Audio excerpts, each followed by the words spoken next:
welcome back to the Popperian Podcast, the podcast where we look into the life and the work of the philosopher Karl Popper. And today we're going to look into something which perhaps for many people out there who are regular listeners may be a little less aware of, an aspect of Karl Popper's work, which I believe was mostly published posthumously. And this is a very interesting, unique sort of origin story of Popper, which we'll get into in all those details. But most importantly, to go through it today, I have Robin Attfield. This is Professor Emeritus at Cardiff University. Robin, welcome to the podcast. Thank you.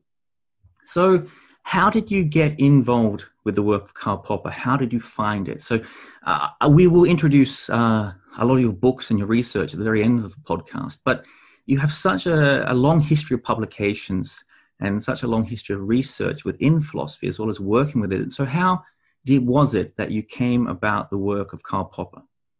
Well, I had long known about the work of Karl Popper, but I was working in different areas from his.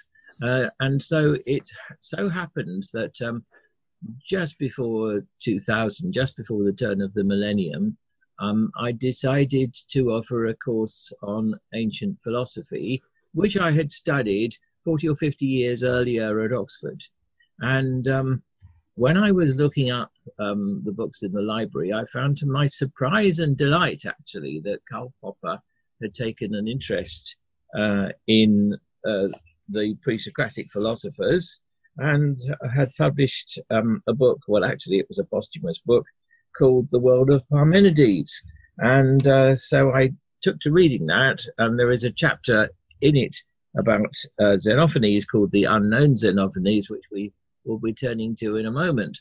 But in any case, I took great interest in the various things that Popper had to say and explained them to my MA students. And this became quite a popular class.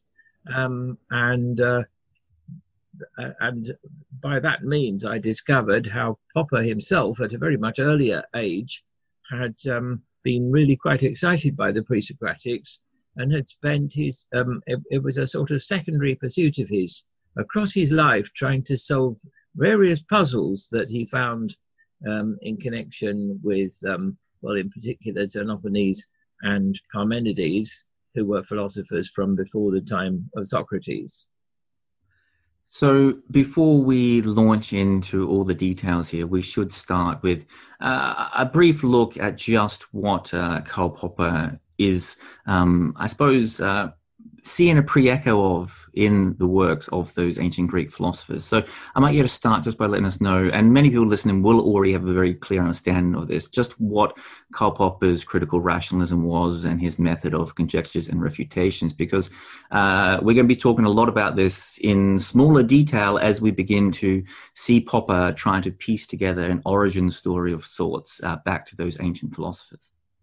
Well, very importantly, Karl Popper's main theme is that science makes progress through conjectures, which are then tested and checked. So if the checking refutes them, then that is a refutation, and they are either abandoned or modified.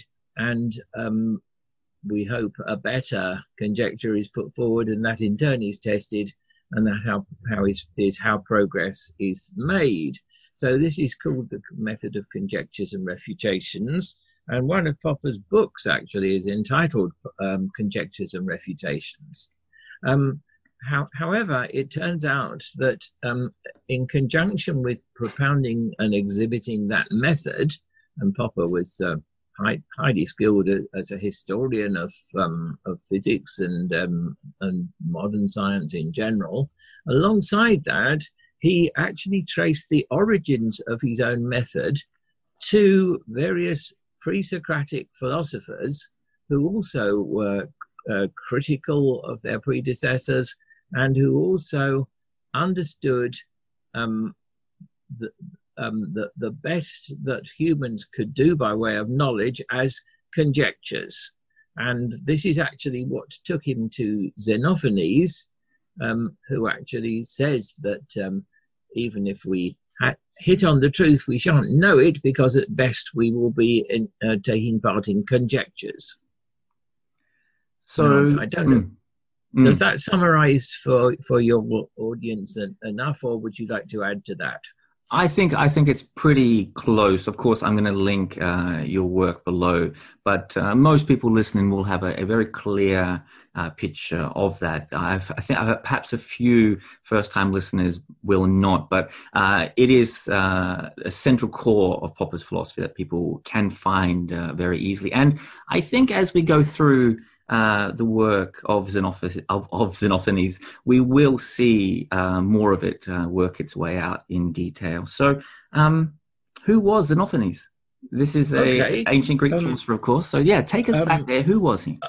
Okay, Xenophanes was a poet and singer, and he was born almost certainly in 570 BCE.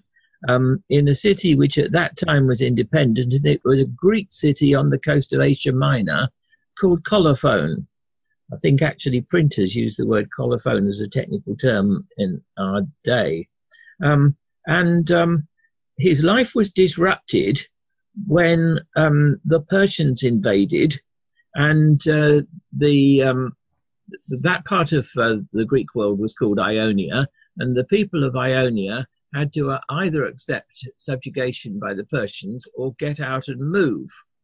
And certainly some of them, I'll come to his connection with them later, some of them, the citizens of Phocea, all sailed away.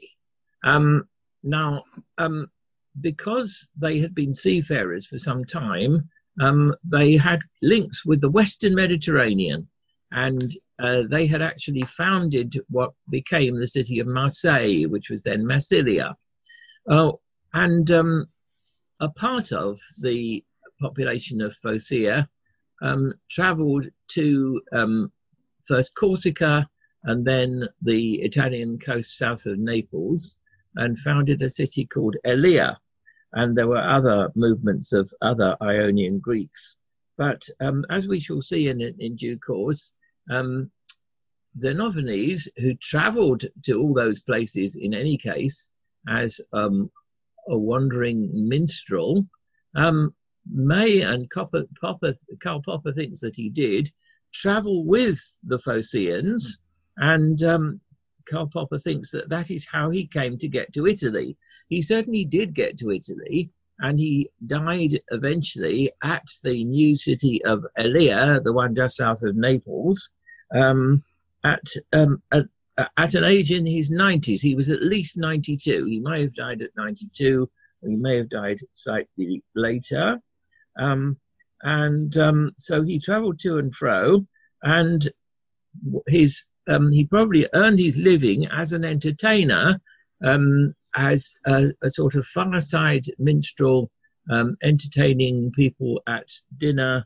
In fact, he even writes of how that is the best way to hear about his life story. So he moved from the east to the west, and he is included in the main collection, which was edited by Diels and Krantz, so it's usually known as Diels Krantz. He is included in that, but many individuals, both in the ancient world and in modern times, have disputed even whether he was a philosopher. In short, that is one of the things which Karl Popper set about remedying, because Karl Popper thought that he had profound things to say and had been seriously misunderstood. So that, I think, places Xenophanes for people, but it should also be understood that he came just after the very first philosophers of Ionia, the first being Thales and the next Anaximander. And whereas Thales held that the fundamental underlying substance was water, Anaximander criticized that and maintained that it was in fact an unknown fluid, which he called the indeterminate, to apeiron in Greek. there was a third philosopher called Anaximenes who rejected that view and maintained that the surrounding fluid of us all, of the earth and the moon, etc., was air.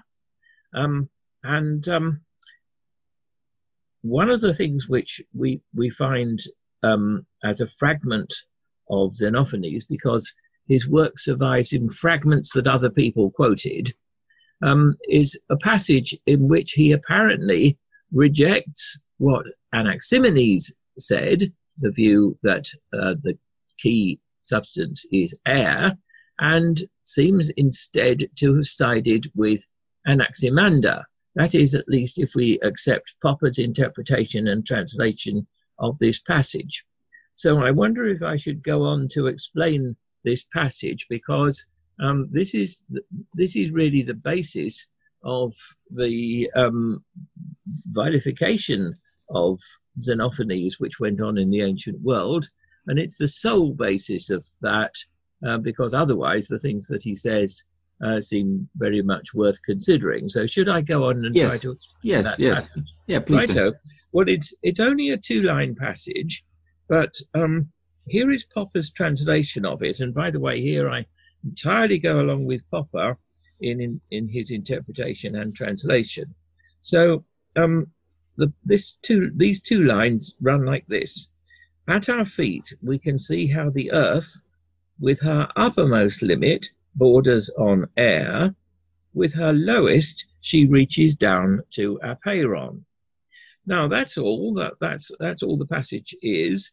But what it appears to be saying is that what is beneath the earth is this indeterminate substance that Anaximander had put forward. In other words, this passage is a celebration of Anaximander's position against the position of Anaximenes, who may have been the person who taught Xenophanes.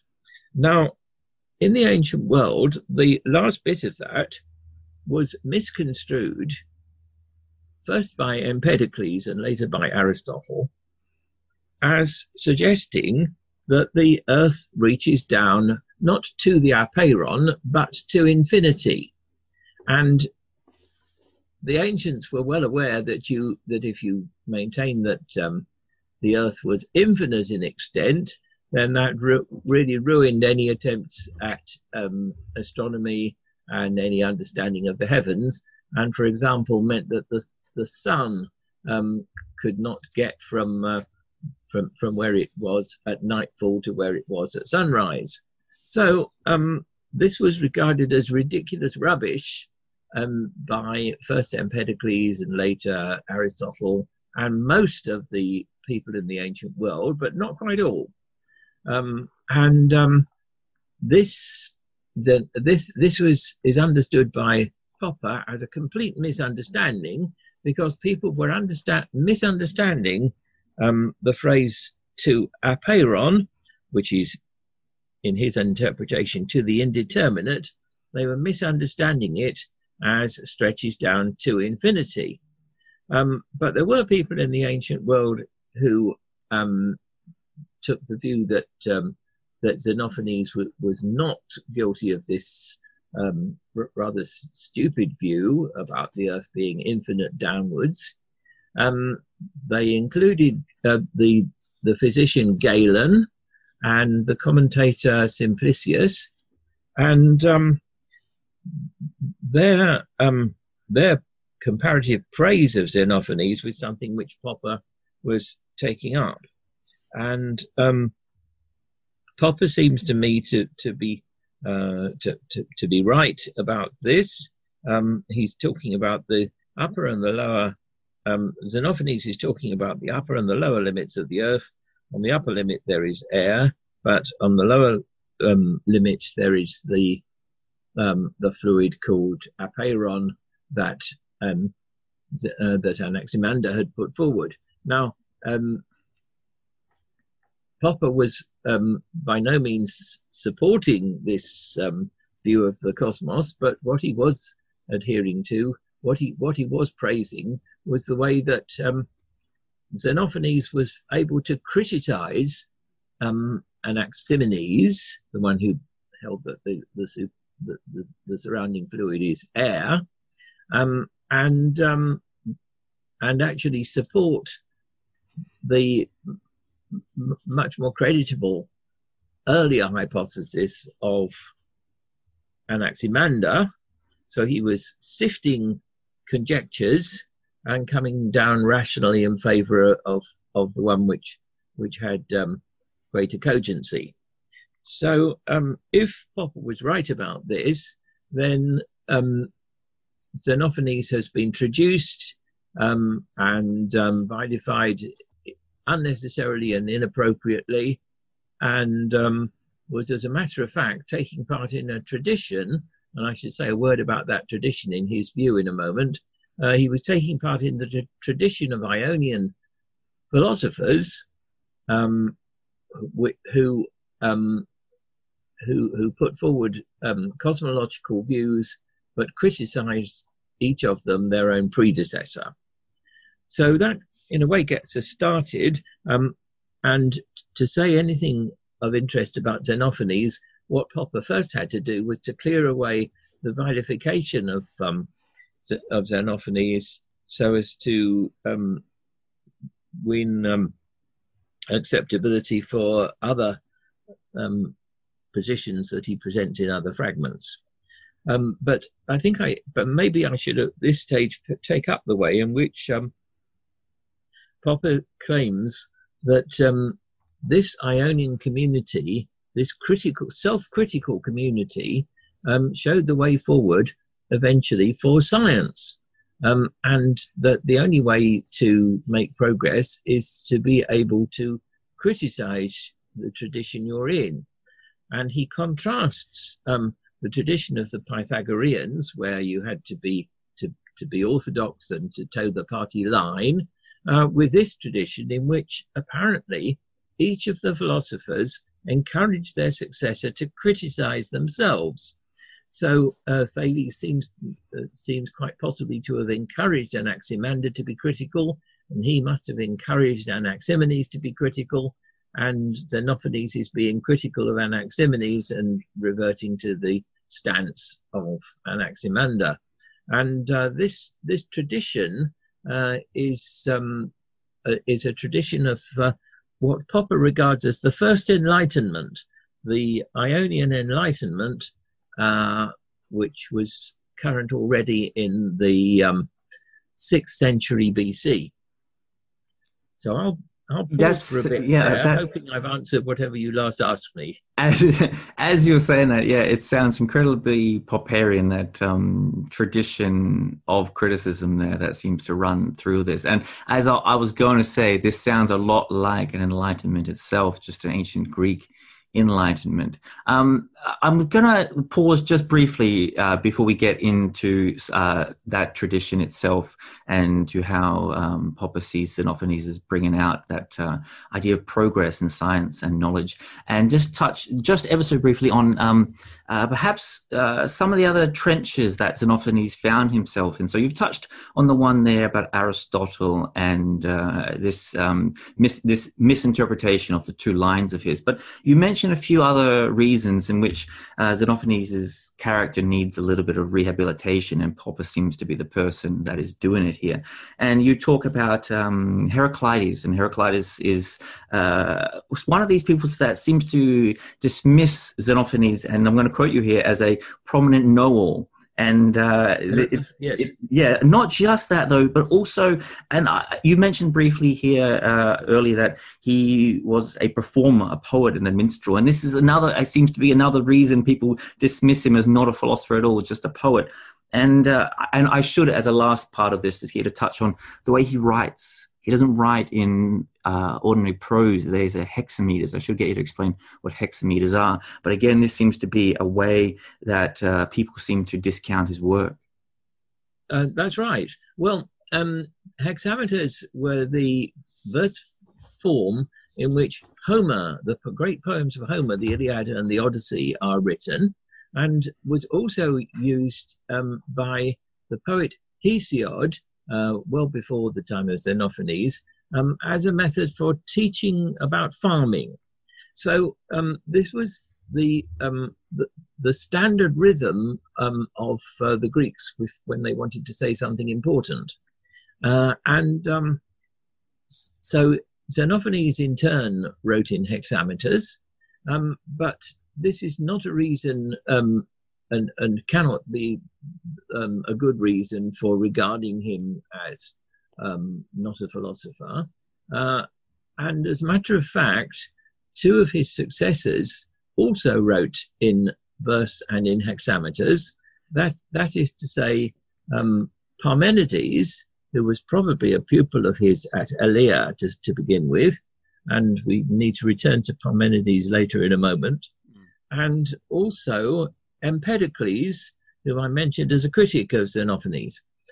They both wrote in verse, but that is not usually held against them, nor held to suggest that they were not at all important philosophers.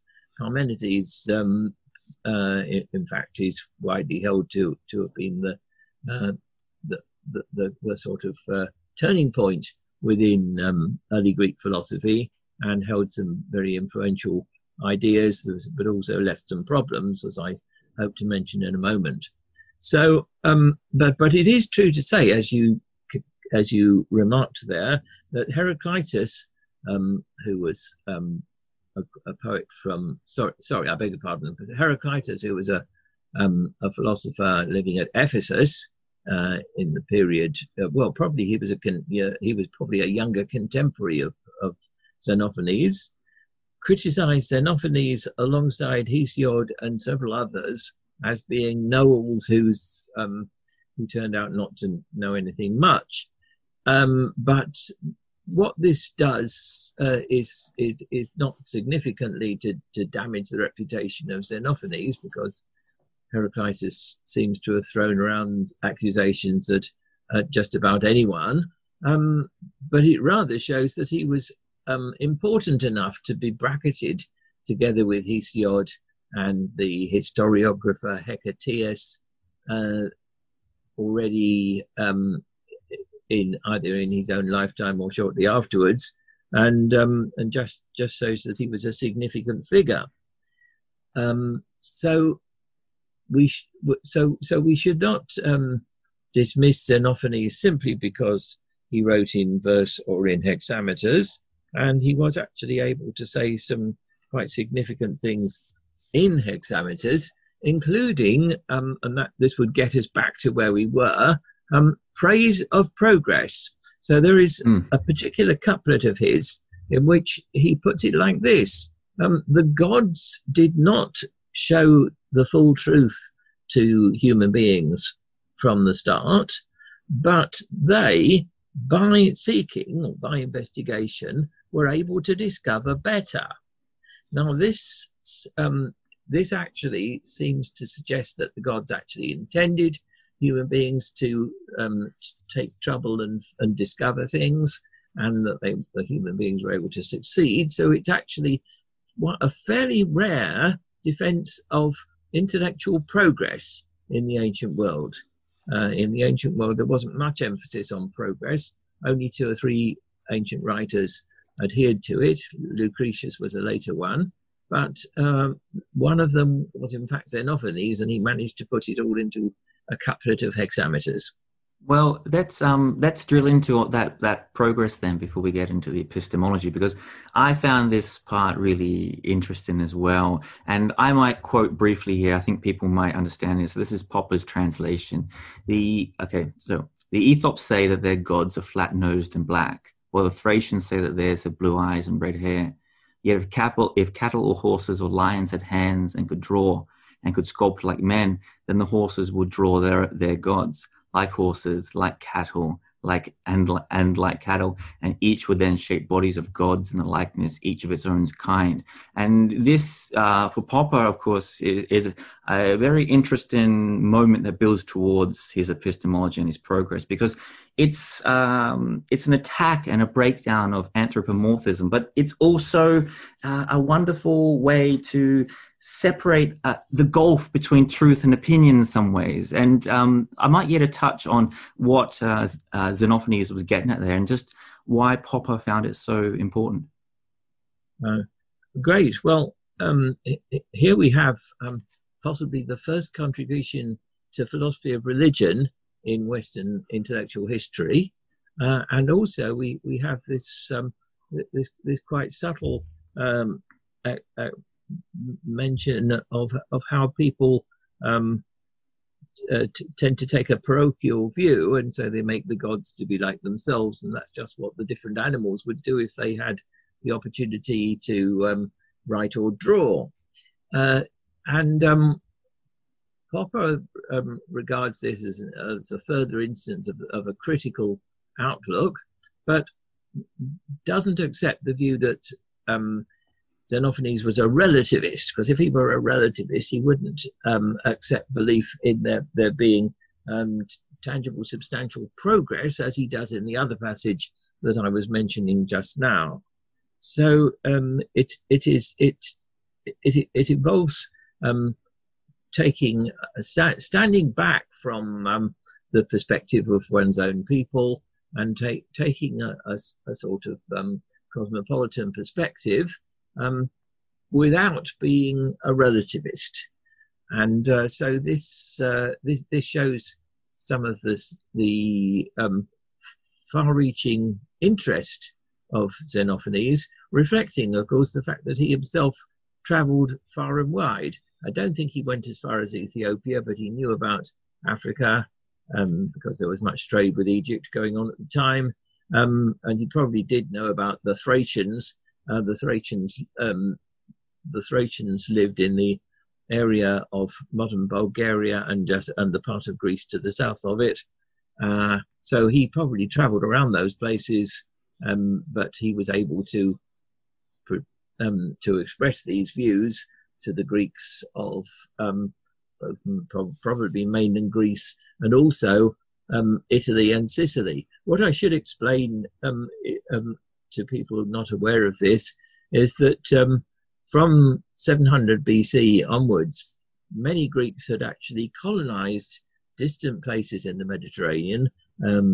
Marseille has been mentioned already. They also were living in the toe of and the heel of Italy and in most of Sicily, and in the other direction were living on much of the coast of Asia Minor, various places all around the Black Sea, and in Cyprus, where we know of Cyprus as mostly Greek-speaking, and that began in something like 600 BCE. So he was, and he travelled around the Greek world, and as we see, he started in the east of it and ended in the west of it. So, does that answer your question? Yes, and I think it also walks us towards the next question. And I might quote again here, but this is us stepping into epistemology. And I'm going to quote Popper's translation again here, because I think when regular listeners hear this, they're going to have little, so this is Popper's translation of Xenophanes, but you're going to hear little pings of what he feels and hears. Very, very Popperian here. So I'm going to quote here. But as for certain truth, no man has known it, nor will he know it, neither of the gods, nor yet of all the things of which I speak. And even if by chance he were to utter the perfect truth, he would not know it, for all is but woven web of guesses. And Popper circles and pins into that last word, a woven web of guesses. And this, for Popper, it seems, is a wonderful example of Xenophanes talking about knowledge as conjectural knowledge. When he says guesses, of course, this is a conjecture in Popper's idea. That's right. So yes, he uses guesses because it fits poetry better, but he says others have translated the same phrase as conjectures. And so Popper actually finds in Xenophanes, unlikely as that might seem if we hadn't thought of it beforehand, the actual origination of his own views about how investigation, including science, proceeds with conjectures and then attempts to falsify them. And of course also this is a big theme with Popper. This expresses a realist position. For realists hold that there is an objective truth out there which is not dependent on human beliefs nor human attitudes, and whether human beings can get to it is a moot point, but it is interpersonal, objective, and independent of us. Popper construes this as an important aspect, really an important metaphysical aspect of the epistemological position that is expressed by Xenophanes. Importantly, he also seems to say importantly that Xenophanes was not a pessimist in any way. That he doesn't look at as philosophy as a pessimistic enterprise, despite being a skeptical enterprise. Right. Well, appropriate skepticism, Popper finds there and praises, but we've already come across two fragments which show that Xenophanes is not skeptical like the ancient skeptics in the sense of being unremittingly skeptical. Partly the fragment about progress. Xenophanes actually believed that we can find out things and succeed to some degree, and also his support for Anaximander's cosmology. In other words, he thinks that we can have gradually improving views about our understanding of the Earth and its surroundings. That's the subject which gets called cosmology. So Popper seems to be right in holding that there were the method of conjectures was present in Xenophanes, but that he wasn't a thoroughgoing skeptic. He was just prepared to be skeptical and critical, as one should be. And Popper also claims within that last fragment from time to time that he sees his own conception of objective knowledge there. So not in terms of certainty and things like this, which I believe what the translation back there was, but as for certain truth, no man has it. And Popper seems to take this as Xenophanes accepting his idea of objective truth, not as certainty, but something approximate, something you can only get closer to. Yes, that's right.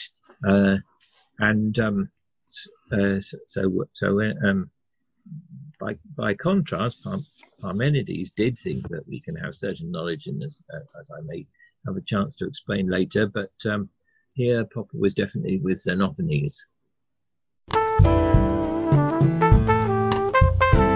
I hope you're enjoying the podcast so far, and I apologize for this brief interruption, but I will take this moment to briefly send out a plug for the podcast itself. The Popperian Podcast is something that I've been planning for quite a while, and it's something that I want to keep running month to month. But to do so, it's going to need your help. If you're willing or able or interested, please go to the links below the podcast and support us however you can.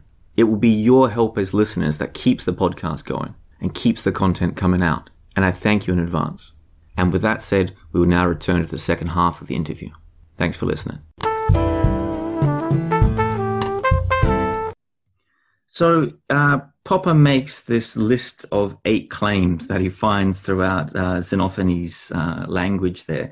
We've come through a few of them, and you, in your research here, you don't mention all. You say we should just focus on the more important ones and the more central ones.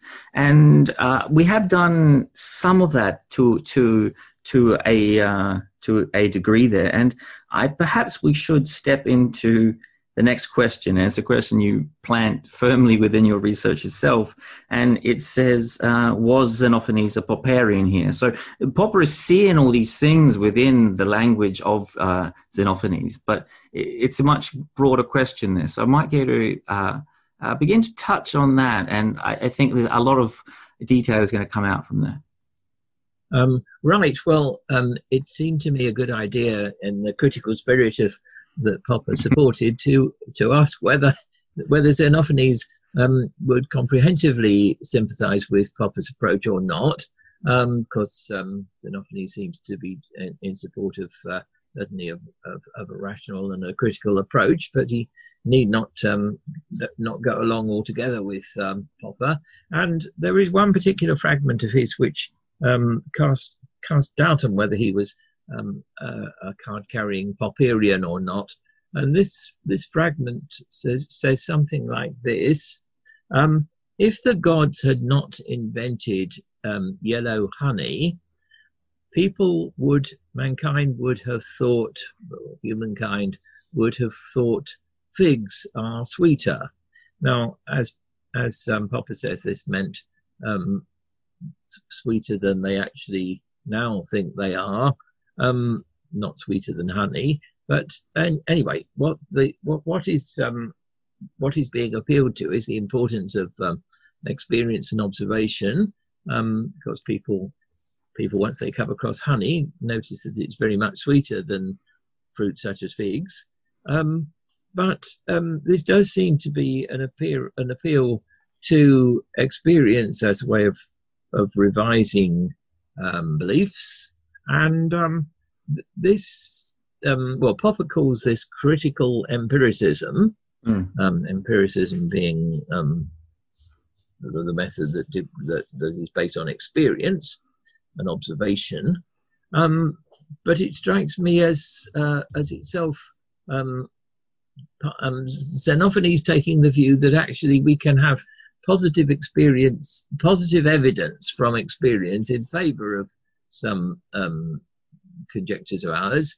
So this seems to me to be a case of Xenophanes supporting induction, supporting reasoning from particular cases to general conclusions, which is something Popper was strongly against.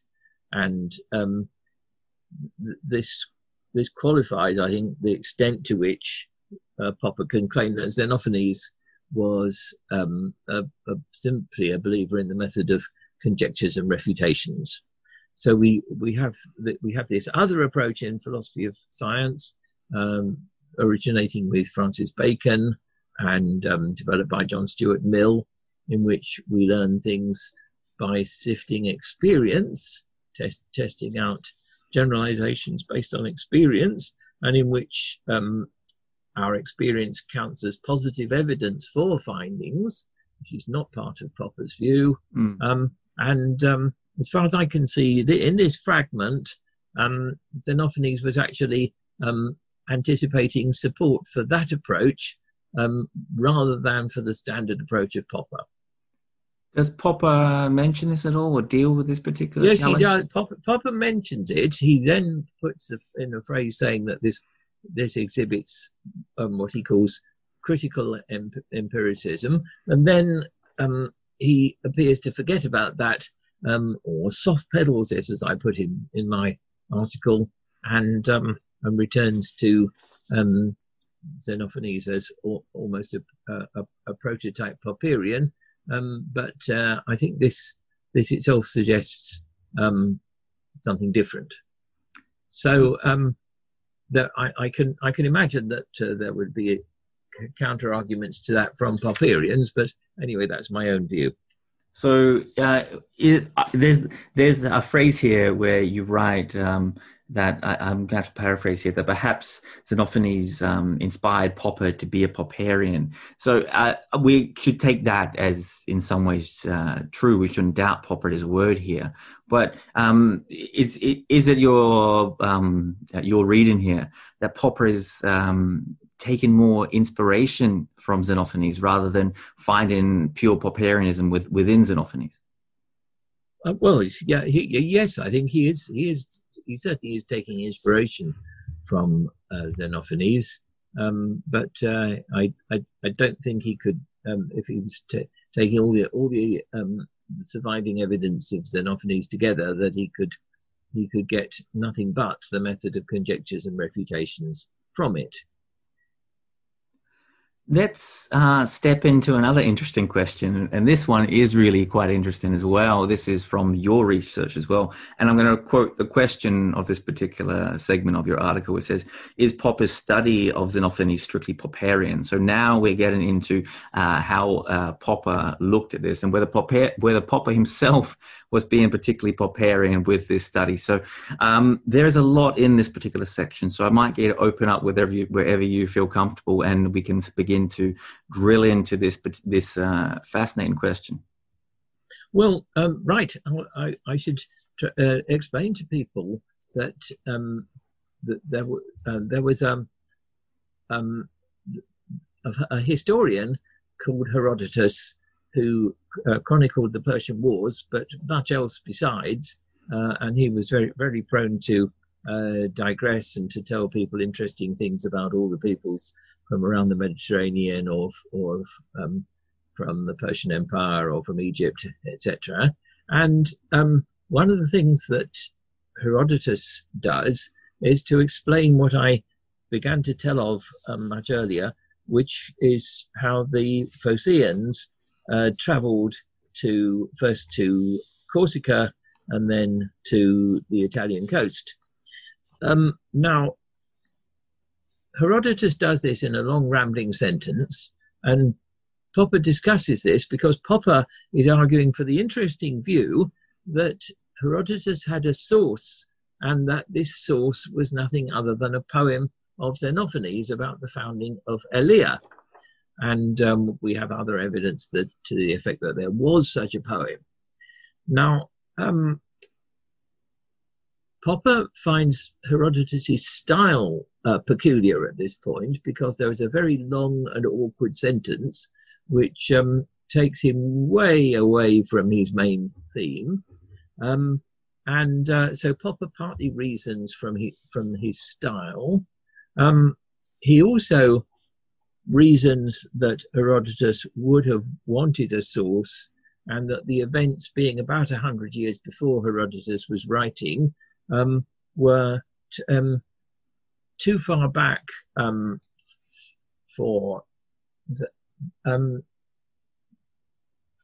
there to be at all many sources, particularly since Herodotus himself is often called the father of history, and yet we're looking for some source before that. But also that he argues it was too recent for people. He couldn't simply make it up because there were people around who knew what had happened and might complain. He also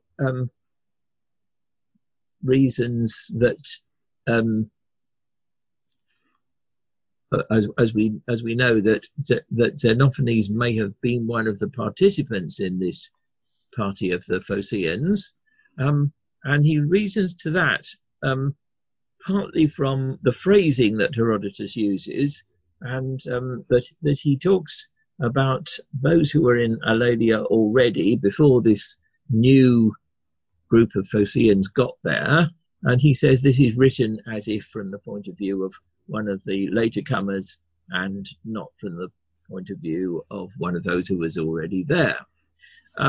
So there are various pieces of reasoning that on Popper's part in support of his hypothesis, and there are a whole range of forms of reasoning, from silences, from stylistic considerations, and from probabilities, from the probability that he would have wanted that Herodotus would have wanted a source, and the probability that he would have been carefully sticking to this source, as people might have complained, etc. And I believe you also mentioned similarities with human moralism. I believe is a quote here that he senses. I think human moralism. Yes, he does. Popper does also argue that the humanism which Herodotus shows supports his theory, but rather mildly.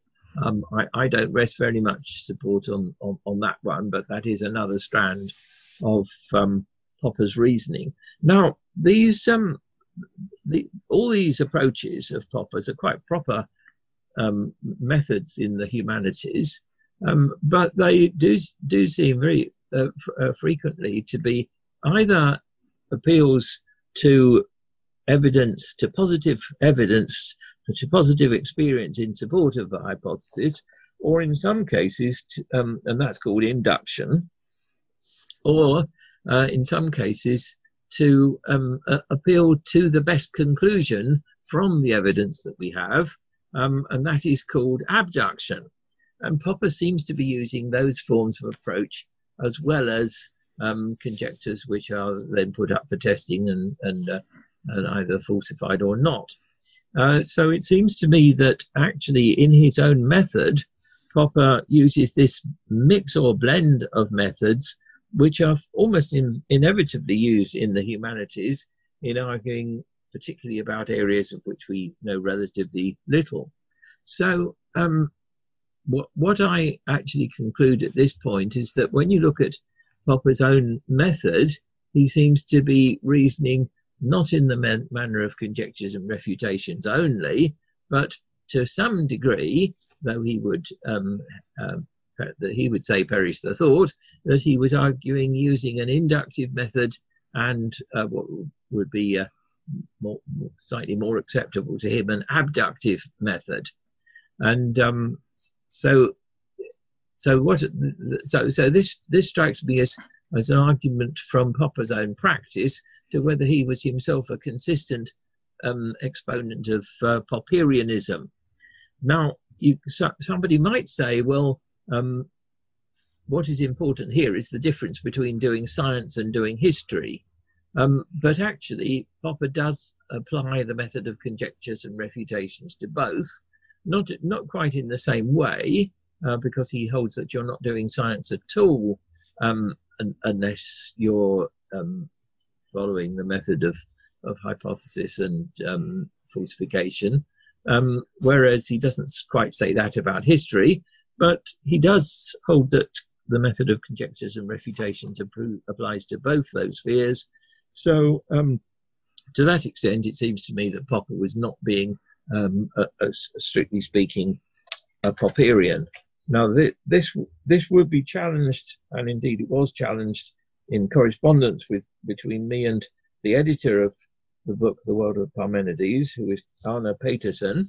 And so I'm sure this is what I've been saying would not be uniformly accepted by Popperians, but that's what I find looking at the evidence of Popper's treatment of Herodotus and his reasoning to the conclusion that a lost poem of Xenophanes was the source for Herodotus' story about the Phocaeans in the West.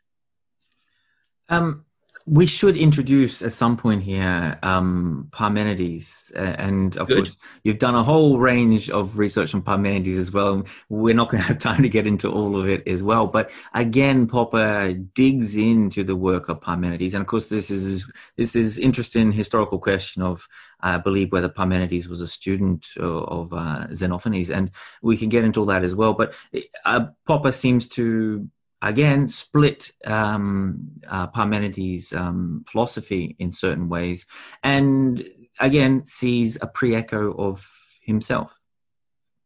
Right. Well, that's true.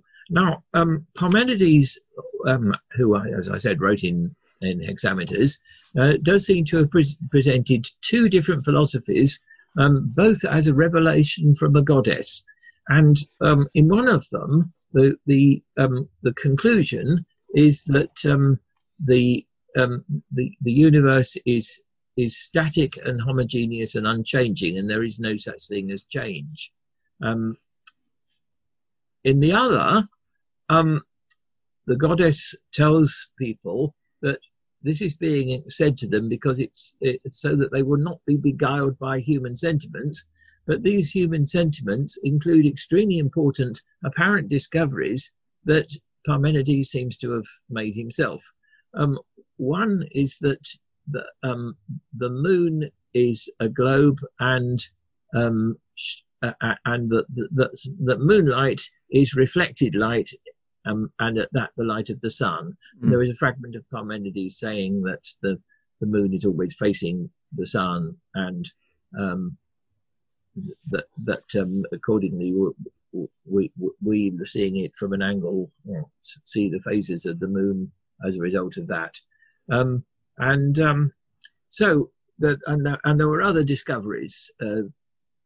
Parmenides seems to have discovered that the planet Venus was both the morning star and the evening star, which had been thought to be two different bodies previously.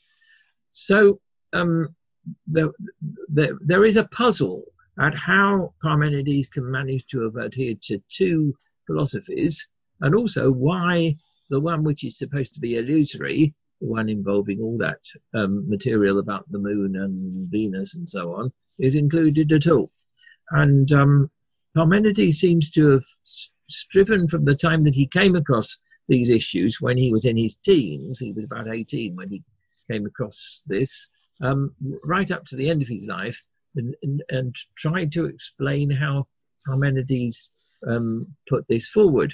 But he also found that Parmenides was extremely important in the history of science, and I'll try to explain that too if I yes please do. Yes.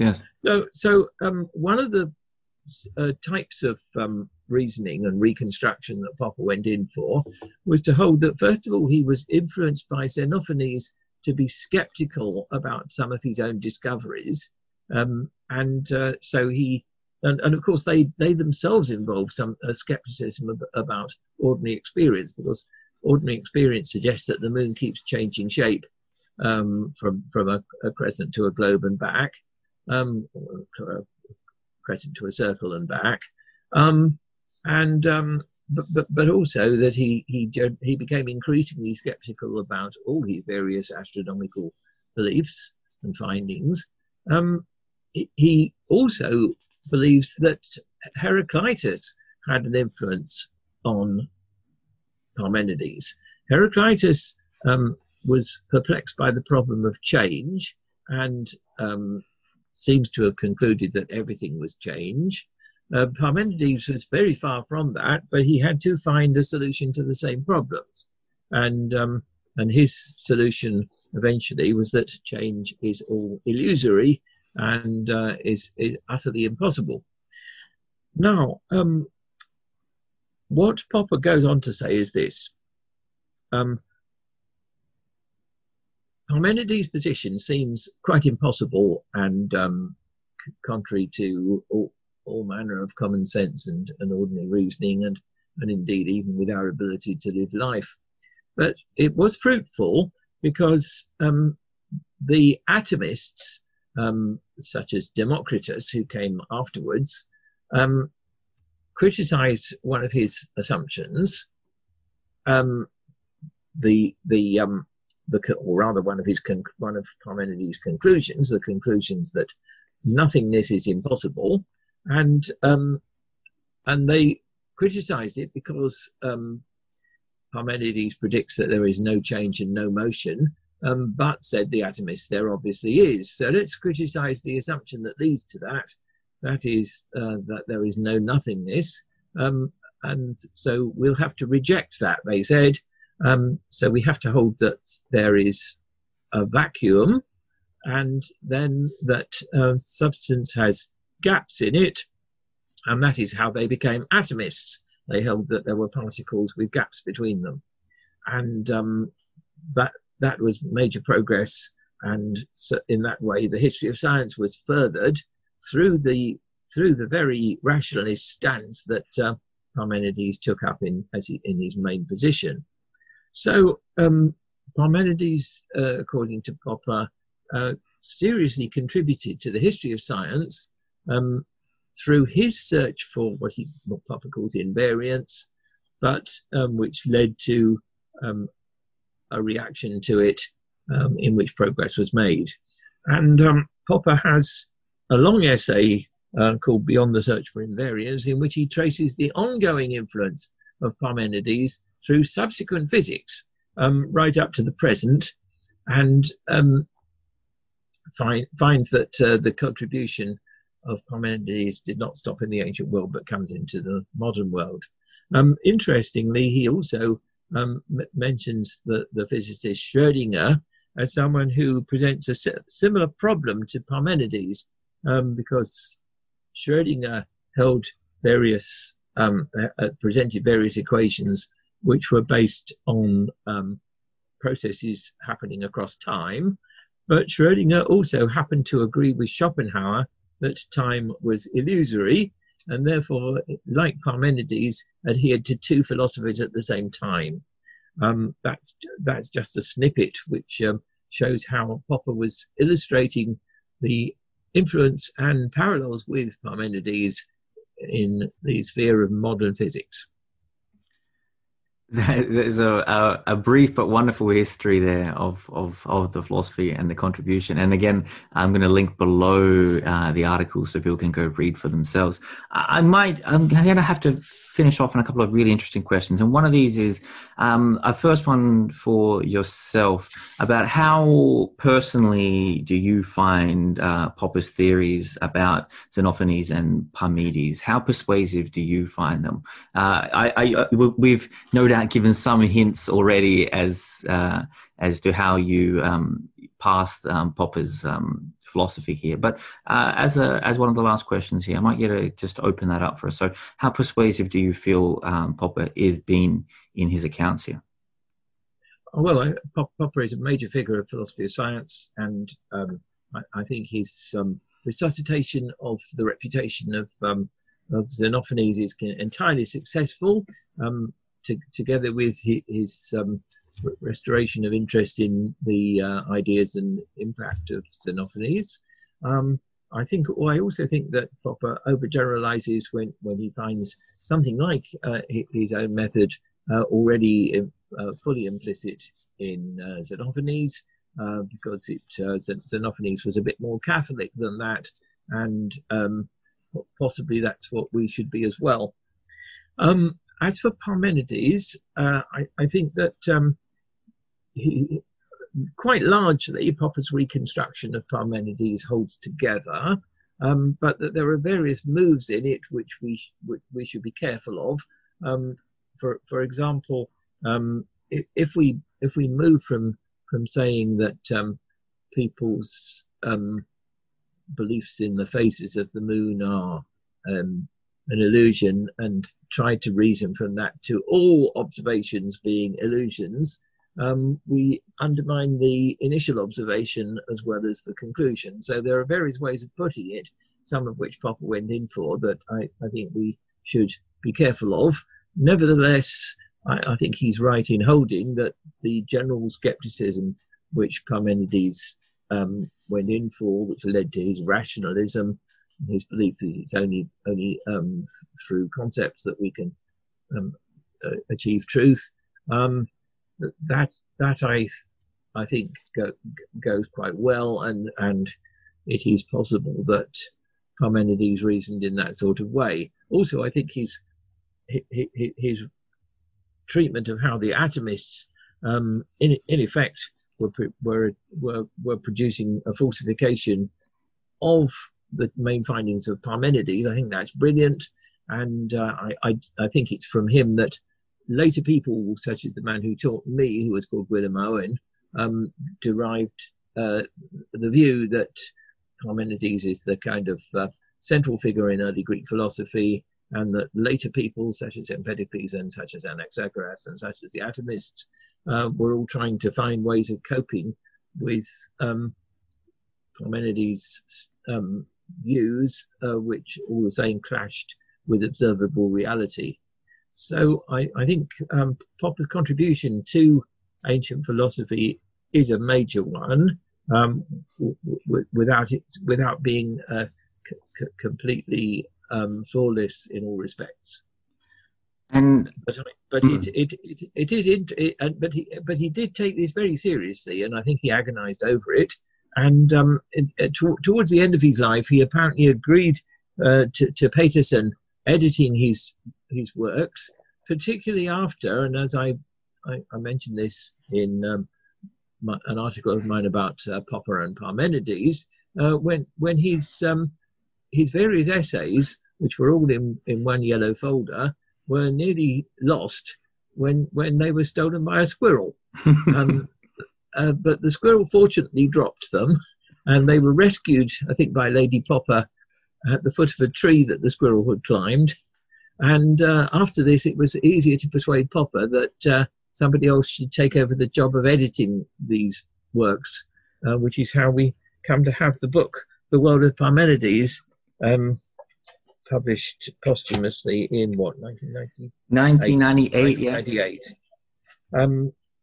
And of course, it was just slightly after that I came to discover these works of Popper. I could in theory have known about there was one essay already called Back to the Pre-Socratics in his book Conjectures and Refutations, but I hadn't in fact come across that. It is actually reprinted as the first chapter of the book The World of Parmenides.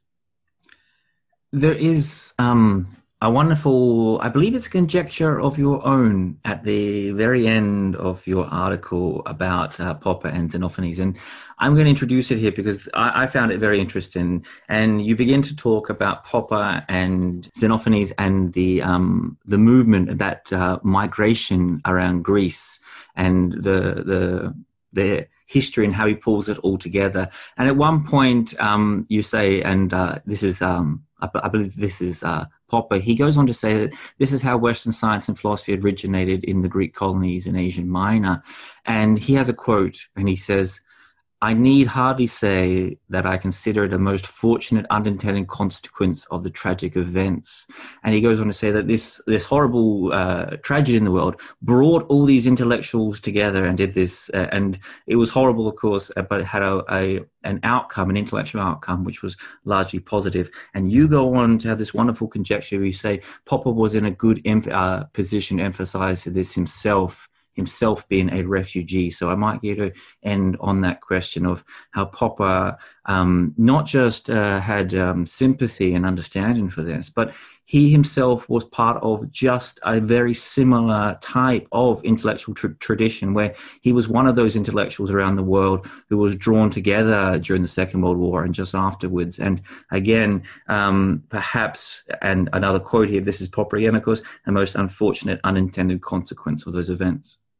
A fortunate consequence, but these unfortunate events. Yes, well, the conquest by Persia of the Asia Minor coastline and islands did lead to this migration, and Popper points that out. In fact, he has a list of 4 cultured refugees who were included Xenophanes, but also Pythagoras, the later philosopher Anaxagoras, and the historian that we have been mentioning, Herodotus, who all came from that area. And while they didn't exactly come together, they all went to safer places in either the Greek mainland or what he calls Magna Graecia, which means Italy and Sicily, and made their contribution to civilization in those places. Now, Popper, I want to point out, was himself a cultured refugee. He'd been studying these matters and the philosophy of science for decades. When in 1937 he had to leave Austria, which was in danger of being taken over by Germany, and he went to New Zealand and taught philosophy there till 1946, at which he came to London as a professor.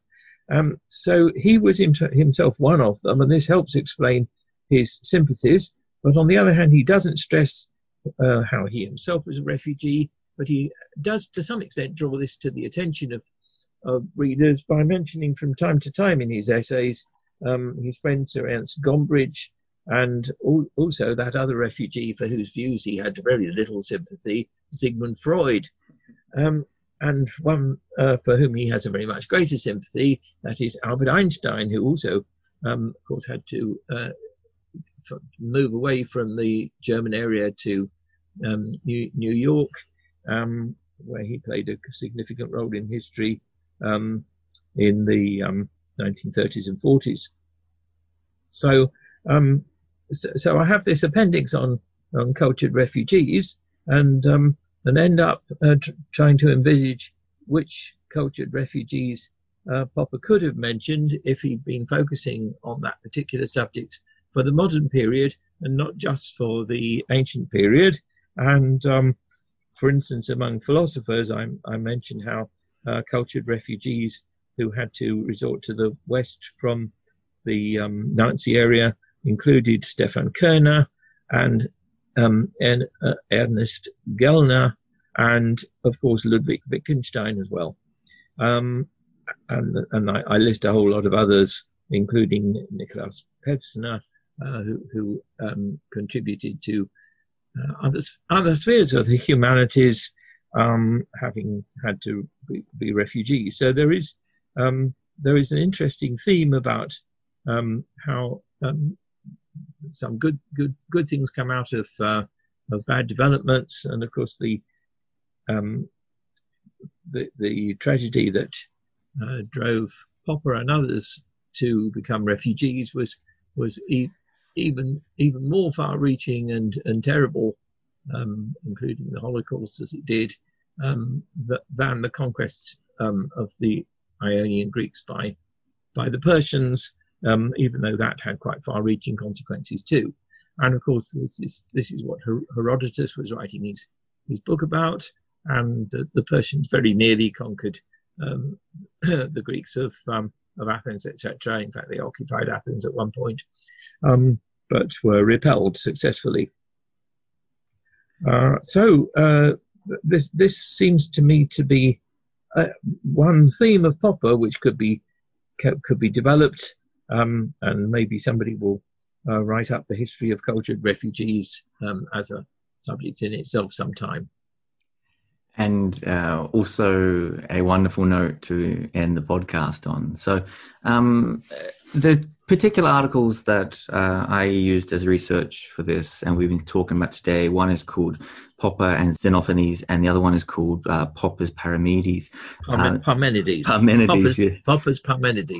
Popper's Parmenides, absolutely. Both of which I'm going to link below. And as you're telling me in the moments we had before the interview, you have 200 odd articles online. So I'm going to attach the link where people can go and see them all for themselves. But you also have a number of books, that a huge list of publications, and a list of publications of a few recent ones, and I believe a few upcoming ones. So I might get to introduce a few of your recent and prominent book projects. Righto. Well, Brill of Leiden have quite recently republished a book on ethics called Value, Obligation and Meta-Ethics, and that is on sale from them. It was published in 2019. Value, Obligation and Meta-Ethics. I have a textbook on ethics called Ethics, an Overview, which was published by Bloomsbury in 2012. That is a student-friendly book covering the different areas of ethics, including applied ethics. And you were saying about forthcoming books. There is a forthcoming book, which, in